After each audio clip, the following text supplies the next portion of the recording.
입장 바꿔서 이렇게 생각하시면 돼요. 이렇게 숟가락 하나 놓고 입에서 침을 뱉어가지고 지금 뱉었는데 내 몸에 있던 침을 뱉었는데 다시 내 입으로 들어오라고 하면 기분이 좋으시겠어요? 찝찝하죠. 찝찝하죠. 넣었다가 이게 뺀 거는 그렇죠. 안 먹죠. 그렇게 생각하는 게 침은 안 먹는데 지방은 밖에 나갔다가 다시 넣는 거에 부담이 없다. 그럼 이제 여러 가지 이제 성형에 대해 가지고 와 이게 굉장히 뭐 말씀을 많이 해주시는데 경험이 엄청 많으시니까 네네. 다양한 이야기들을 뭐 다양하게 이렇게 많이 해주신 것 같아요. 성형을 이게 계획하시는 분들이 또 있지 않습니까? 네네. 그럼 이 사람들도 뭐 주변에 친구가 있으니까 나도 하고 싶어 이런 생각도 있겠지만 하고 나서 아 이게 좀 무슨 문제가 생기지 않을까 이렇게 걱정하는 사람도 있을 거고 네네. 보형물을 넣자니 이게 좀 수술도 클 것 같고 또 지방 흡입을 해서 다시 지방을 넣어주면 또 좋지 않을까 이렇게 생각하시는 분들도 있을 거예요. 그렇죠. 근데 지방 흡입하신 분들 해서 이렇게 지방을 집어넣으신 분들 네네. 이런 분들 종종 보지 않습니까? 뭐 저도 지방흡입도 많이 하고 뭐 넣게 하는데 딱 그 말씀드리기가 어려워요. 지방을 빼서 몸 안에 넣는다. 버리는 지방 내 몸에 버리지 않고 넣다고 하면 이론적으로는 되게 좋아요. 우리 몸에서 일단 나가는 순간 이게 오염이 되는 거예요. 네. 우리 몸에 있는 지방 내 거니까 다시 넣습니다 하면은 되게 거부감 없잖아요. 자가지방 이름도 자가지방 되게 좋은데 입장 바꿔서 이렇게 생각하시면 돼요. 이렇게 숟가락 하나 놓고 입에서 침을 뱉어가지고 지금 뱉었는데 내 몸에 있던 침을 뱉었는데 다시 내 입으로 들어오라고 하면 기분이 좋으시겠어요? 찝찝하죠. 찝찝하죠. 넣었다가 이게 뺀 거는 그렇죠. 안 먹죠. 그렇게 생각하는 게 침은 안 먹는데 지방은 밖에 나갔다가 다시 넣는 거에 부담이 없다. 지방을 이게 넣는 과정이 지방 추출하는 이 과정이 이 병원마다 천차만별이에요. 자가지방 이식 때문에 문제 생긴 환자들을 너무너무 많이 보는데 이거를 함부로 말씀을 못 드리는 이유가 뭐냐면 정말 잘하는 선생님도 계셔요. 이걸 지방을 빼가지고 이렇게 걸러가지고 지방은 그냥 지방이 아니잖아요. 지방 자체도 막으로 쌓여 있잖아요. 지방 사이에 포도송이처럼 지방이 있고 지방을 싸고 있는 주변에 섬유질 막이 있는데 섬유질은 지방이 아니잖아요. 그렇죠. 지방만 넣어야 되잖아요. 섬유질을 걸러줘야 돼요. 섬유질을 이렇게 걸러주는 방식이 여러 가지가 있죠. 처음에 뺄 때부터 가는 걸로 뺀다. 그러면 시간이 많이 걸리죠. 빼기 힘드니까 가는 걸로 빼면. 그리고 가는 걸로 빼가지고 한번 걸러주는 필터가 필요해요. 필터도 비싸요. 걸러주는 시간도 많이 걸려요. 이걸 다 하는 병원도 있어요. 그러니까 자가지방 이식으로 지방을 걸러서 걸은 지방을 또 이렇게 운신분리하는 경우도 있고 안 하는 경우도 있고 거기다가 줄기세포를 섞는 경우도 있고 이렇게 해서 실제로 이런 지방을 빼가지고 필터로 걸러서 섬유질을 빼고 정말 순수 지방을 넣는 병원도 있는가 하면 그냥 버리는 이거를 그냥 가져와서 그냥 원심분리기에 돌려가지고 이 섬유질 찌꺼기, 피 찌꺼기 다 모아가지고 그냥 바닥에 디밀어 놓고 나서 이 염증 덩어리죠. 그거는 사실은 그거는 이제 그 돌덩어리 같은 타조알 같은 정말 깨진 타조알 같은 그런 모양을 가지고 있는 지방 흡입, 자가지방 이식, 가슴 성형을 하는 그런 수술하는 데가 그런 병원이 대다수고 실제로 정말 이거를 잘 지켜가 정성을 들여서 하는 데는 많지 않더라. 그래서 그걸 환자들이 다 일일이 알 수 없으니까. 알 수 없죠. 그래서 저한테 오시면 알려드리겠습니다.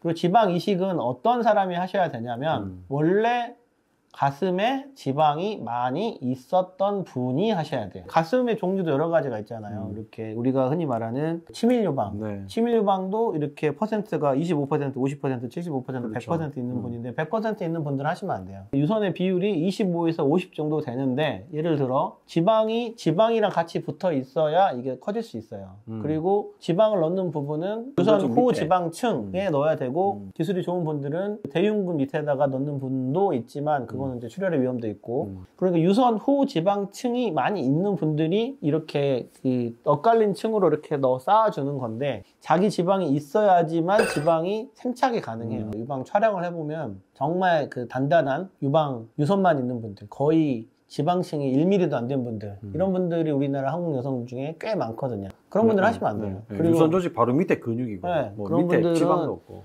해봤자 이게 살기 힘들고 그런 분들은 근데 그런 걸 자세하게 다 얘기를 안 해주지 않습니까? 그렇죠. 자 일단 합시다. 그렇죠. 그리고 하고 나면은 한 달간은 딱 가슴이 커져 있으니까 기분 좋고 그때 사진 찍고 2달째부터 점점점 빠지고 빠지기만 하면 좋은데 염증 생겨가지고 골마가지고 오는 경우도 있고 그렇죠. 나중에 초음파에 보면 막 이상 혹 같은 거 막 생겨가지고 생겨 있고 또 어쩔 수 없이 마음모통부터 제거해야지 되고 이런 분들도 굉장히 많아요. 그런 경우가 문제가 많기 때문에 이 같은 이름으로 묶일 수 있는 범위가 너무 넓다. 정말 이거는 버려야 되는 지방을 버리는 게 아까워서 넣는 사람이 있는가 하면 정말 소중하게 세척하고 섬유질 거르고 우리 그러니까 섬유질이 남아 있으면 염증이 생기면 거의 칼슘이 갖다 들러붙거든요. 이렇게 그러면은 나중에 유방 촬영을 했을 때 우리가 이 암이 생겼을 때도 염증이 생겨가지고 칼슘이 생기고 가슴 성형 지방 이식을 했을 때 섬유질 안에도 칼슘이 붙어가지고 석회화가 생기고 네.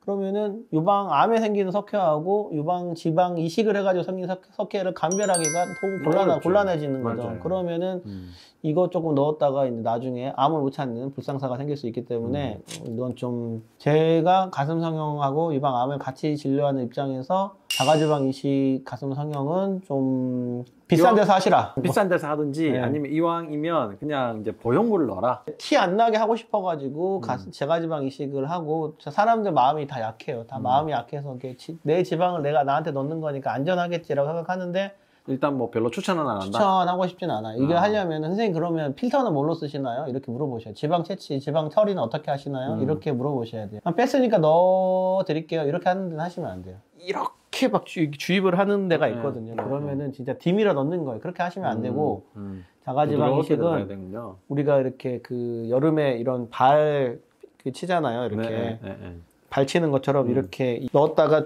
한 줄로 넣는 거예요. 이렇게 줄로 쭉 한 줄 넣고 두 줄 넣고 그런 다음에 각을 바꿔가지고 또 발은 엇갈려서 넣고 석쇠 모양 그렇죠. 이렇게 이제 정확한 불판 모양 석쇠 모양 석쇠 불판 모양으로 이렇게 넣어야 되는데 이러니까 지방 조직이 들어가면 얘도 살아야 되잖아요. 지방 조직이 주변에 있는 정상 지방 조직으로부터 산소 공급을 받아야 되는데 이게 아니라 가운데다 넣어놓고 디밀을 꽉 짜버리면은 센트럴 중앙에선 괴사된다는 거죠. 중앙에 있는 세포들은 죽어버리고 주변에 있는 세포들만 좀 사는데 이제 딱딱하게 휘막이 생겨가지고 10년 된 썩은 지방이 계속 가지고 있다가 어느 날 이렇게 엎드렸다 깨져가지고 해가지고 유방 염증 생겨서 아파가지고 저한테 오셔서 그거 다 도려내신 분들도 많이 계세요. 이 얘기를 듣다 보니까 성형도 그냥 뭐 백을 딱 넣고 그냥 지방 빼서 딱 넣고 뭐 이렇게 하는 게 아니군요. 엄청나게 이제 고민도 많이 하시고 경험도 일단 많아야지 될 것 같고. 이게 막상 해보면 이론은 쉽지만 실전에는 정말 5만 가지 변수들이 생기기 때문에 이런 것들은 쉽지 않습니다. 제가 이제 이런 여러 가지 이제 부작용들이 생기는 것들을 조금 이제 예방을 하려면 또 그런 분들이 이런 분들이 문제가 더 많이 생길 것 같다라는 생각이 드는 게 왜 항상 목, 어깨 이렇게 불편하신 분들이 있잖아요.